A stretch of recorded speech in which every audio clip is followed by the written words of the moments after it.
स्वागत है आपका एक बार फिर आपके अपने YouTube चैनल शिक्षक सारथी में। दोस्तों, फरवरी का महीना आते ही हर सरकारी कर्मचारी को अपना इनकम टैक्स कैलकुलेशन फॉर्म अपने DDO को देना होता है, जो आपकी सैलरी ड्रॉ करते हैं। आज की इस वीडियो में मैं आपको पूरी प्रक्रिया स्टेप बाय स्टेप बताने वाला हूं कि आप income tax calculation form SSOID के माध्यम से ऑनलाइन कैसे भर सकते हैं और ये फॉर्म IFMS पोर्टल से ही सबमिट किया जाता है। सबसे पहले आपको गूगल पर जाना है और टाइप करना है IFMS 3.0। जो पहला ऑप्शन आए उस पर क्लिक कर दीजिए। क्लिक करते ही आपके सामने IFMS का इंटरफेस ओपन हो जाएगा। यहाँ ऊपर की तरफ IFMS का ऑप्शन दिखेगा, इस पर क्लिक कर देना है। अब यहाँ अपनी SSOID, पासवर्ड और कैप्चा कोड डालें और लॉगिन बटन पर क्लिक करें। लॉगिन करते ही डैशबोर्ड ओपन हो जाएगा। एम्प्लॉई लॉगिन में आपको केवल एम्प्लॉई सेल्फ सर्विस का एक्सेस मिलता है। इसी ऑप्शन पर हमें क्लिक करना है। अब ऊपर की साइड में टैक्सेस का ऑप्शन मिलेगा, इस पर क्लिक करें। इसके बाद RITMS नाम का ऑप्शन आएगा, इस पर क्लिक कर दीजिए। कुछ ही सेकंड्स में RITMS डैशबोर्ड ओपन हो जाएगा। यहां सबसे पहले अपनी बेसिक डिटेल्स ध्यान से चेक कर लें। अब यहां देखें, ईयरली प्रोजेक्टेड इनकम कितनी शो हो रही है। इस अमाउंट में 75,000 रुपए स्टैंडर्ड डिडक्शन माइनस होकर फाइनल इनकम दिखाई जाती है। नीचे यह भी दिखेगा कितना टैक्स बन रहा है और कितना डिडक्ट हुआ है। अब माई डिक्लेरेशन ऑप्शन पर क्लिक करें। यहां आपकी पूरी ग्रोस सैलरी शो हो जाएगी। जैसे ही हम माई डिक्लेरेशन ऑप्शन पर क्लिक करते हैं, हमारी ग्रोस सैलरी पूरी डिटेल के साथ स्क्रीन पर शो हो जाती है। इस फाइनेंशियल ईयर में आपकी टोटल सैलरी कितनी बनने वाली है, वो यहां क्लियरली दिखाई देती है। क्योंकि जनवरी का पेमेंट हो चुका है, इसीलिए अब सिर्फ फरवरी की सैलरी रिमेनिंग रहती है। यहां सैलरी डिडक्शन दिखाई देती है।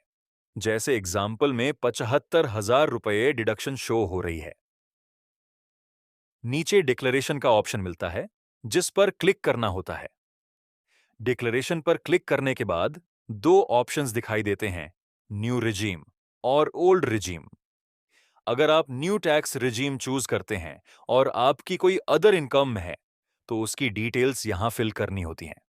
जैसे हाउस प्रॉपर्टी से इनकम, सेविंग अकाउंट का इंटरेस्ट या FD से मिलने वाला इंटरेस्ट, सेविंग अकाउंट इंटरेस्ट और FD interested lump sum amount में एंटर किया जा सकता है। बाद में जब फॉर्म 16 जनरेट होगा और आप ITR फाइल करेंगे, तो अमाउंट में थोड़ा डिफरेंस पॉसिबल है। अगर आपकी टैक्सेबल इनकम बनती है, तो एक्स्ट्रा सेफ्टी के लिए 10,000 रुपए या 15,000 रुपए तक टैक्स डिडक्ट करवाया जा सकता है। न्यू टैक्स रिजीम में 7 लाख रुपए तक इनकम पर जीरो टैक्स लगता है, क्योंकि सेक्शन 87A की रिबेट मिल जाती है। इस लिमिट के अंदर इनकम वालों के लिए न्यू टैक्स रिजीम ज्यादा फायदेमंद रहता है। इसके बाद ऑप्शन मिलता है deduction of interest on housing loan का। हाउसिंग लोन और लेंडर की डिटेल्स यहां फिल की जा सकती हैं, लेकिन न्यू टैक्स रिजीम में इस डिडक्शन का बेनिफिट नहीं मिलता, इसीलिए इसे स्किप भी किया जा सकता है। अब आता है monthly TDS to be deducted. यहां मंथली कितना टैक्स डिडक्ट करना है, वह अमाउंट एंटर करनी होती है। अगर फरवरी में टैक्स डिडक्ट नहीं करवाना चाहते, तो वैल्यू 0 रखी जा सकती है। अगर टैक्स एप्लीकेबल होगा, तो सिस्टम ऑटोमेटिकली अमाउंट कैलकुलेट करके शो कर देगा। इसके बाद सबमिट बटन पर क्लिक करें। अगर कोई ओल्ड टैक्स रिजीम चूज करता है, तो HRA, LTA, ATC, ATD, ATG और हाउसिंग लोन इंटरेस्ट जैसे बेनिफिट्स मिलते हैं। लेकिन जब न्यू और ओल्ड रिजीम का कंपैरिजन किया जाता है, तो कई केसेस में न्यू रिजीम में जीरो टैक्स और ओल्ड रिजीम में टैक्स पेएबल दिखाई देता है। इसी वजह से न्यू टैक्स रिजीम लिया जाता है और फॉर्म सबमिट किया जाता है। सबमिट करने के बाद आधार कार्ड के अकॉर्डिंग अपना नेम एंटर करना होता है। इसके बाद verify and e sign option select करें। अब आधार नंबर एंटर करें, चेकबॉक्स टिक करें और रिक्वेस्ट OTP पर क्लिक करें। OTP रजिस्टर्ड मोबाइल नंबर पर आता है। OTP एंटर करने के बाद सबमिट करें। अब स्क्रीन पर मैसेज आएगा, रिक्वेस्ट जनरेटेड सक्सेसफुली। यह जरूर वेरीफाई करें कि रिक्वेस्ट सही डीडीओ को फॉरवर्ड हुई हो। अब डिक्लेरेशन फॉर्म की पीडीएफ फाइल डाउनलोड करनी होती है। पीडीएफ ओपन करके सारी डिटेल्स चेक करें और कॉन्फर्मेशन के लिए ओके करें। इसके बाद माई रिक्वेस्ट सेक्शन में लेटेस्ट रिक्वेस्ट दिखाई देती है। अगर रिक्वेस्ट अप्रूव हो जाती है तो स्टेटस अपडेट होकर शो होता है।